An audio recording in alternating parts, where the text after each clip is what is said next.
नमस्कार, शारदा डायरीज धार्मिक ज्ञान में आप सबका स्वागत है। जन्माष्टमी आ गई है। जन्माष्टमी पर श्री कृष्ण भगवान के लड्डू गोपाल स्वरूप की पूजा का विशेष महत्व होता है। आइए जानते हैं कि किन कारणों से इनका नाम लड्डू गोपाल पड़ा। जन्माष्टमी का पर्व भगवान श्री कृष्ण के जन्मोत्सव के रूप में मनाया जाता है।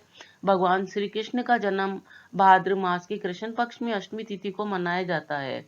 घरों में लड्डू गोपाल के रूप में इनकी पूजा की जाती है।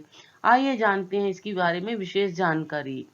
बहुत समय पहले ब्रज भूमि में श्री कृष्ण के एक परम भक्त कुंभनदास जी रहते थे। कुंभनदास जी के एक पुत्र था जिसका नाम रघुनंदन था। कुंभनदास जी हर समय प्रभु की भक्ति में लीन रहते थे। वे तन मन से श्री कृष्ण जी की पूजा सेवा करते और कभी भी भूल नहीं करते। ना ही वे उन्हें छोड़कर कहीं बाहर जाते, ताकि प्रभु की सेवा में कोई विघ्न ना आए और कमी भी ना आए। एक बार वृंदावन से उनके पास भागवत कथा करने का न्योता आया। पहले तो उन्होंने मना कर दिया, फिर लोगों के बहुत कहने पर वे राजी हुए। फिर भगवान की सेवा करके कथा करने के लिए जाते और लौटकर आ जाते। ऐसा करने से भगवान की सेवा का उनका नियम भी बना रहता और भागवत कथा का काम भी हो जाता। उन्होंने अपने बेटे को समझा दिया कि भोग तो मैंने बना दिया है भगवान के लिए, अब तुम समय पर ठाकुर जी को भोग लगा देना। यह कहकर वह चले गए।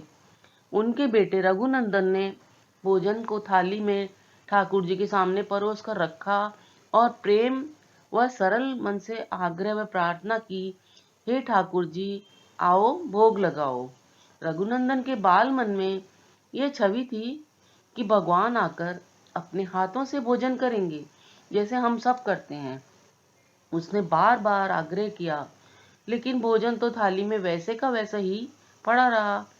अब वह उदास हो गया और उदास होकर रोते रोते भगवान को पुकारा, ठाकुर जी आओ, आप भोग लगाओ। ठाकुर जी ने तब बालक का रूप धारण किया और भोजन करने बैठ गए। यह देख रघुनंदन भी बहुत प्रसन्न हो गया। रात को कुंभनदास जी लौटे तो उन्होंने अपने बेटे रघुनंदन से पूछा कि बेटा भोग लगाया? तो वह बोला, हाँ लगाया था। तब कुंभनदास जी ने बेटे से प्रसाद मांगा तो पुत्र ने कहा कि ठाकुर जी ने तो सारा भोजन खा लिया। कुंभनदास जी ने सोचा कि बच्चे को भूख लगी होगी तो उनके बेटे ने ही सारा खाना खा लिया होगा। और अब वह रोज जब भी पूछते आके, रोज का यही नियम होता और यही बात होती। अब कुंभनदास जी स्वयं भोजन को थाली में डालकर जाते और रघुनंदन जी को ठाकुर जी के भोग लगाने का कहते, और जब प्रसाद मांगते तो वही पहले वाला जवाब मिलता कि भगवान सारा भोजन खा गए। कुंभदास जी के मन में लगने लगा कि उनका बेटा झूठ बोलने लगा है। फिर सोचा मन में कि लेकिन क्यों झूठ बोलेगा। उन्होंने एक दिन लड्डू बनाकर थाली में सजा दिए और स्वयं छुपकर देखने लगे कि बच्चा क्या करता है। रघुनंदन ने रोज की तरह ही पुकारा, ठाकुर जी आओ भोग लगाओ।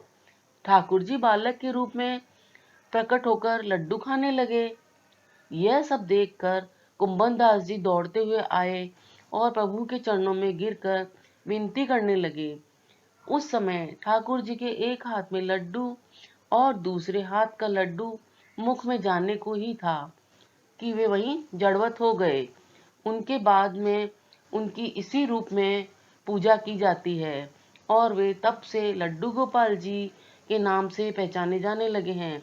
तभी उनके बाल रूप में उनके एक हाथ में लड्डू होता है और तभी से उनको ये मधुर मनोहर रूप में लड्डू गोपाल जी के रूप में पूजा जाने लगा है।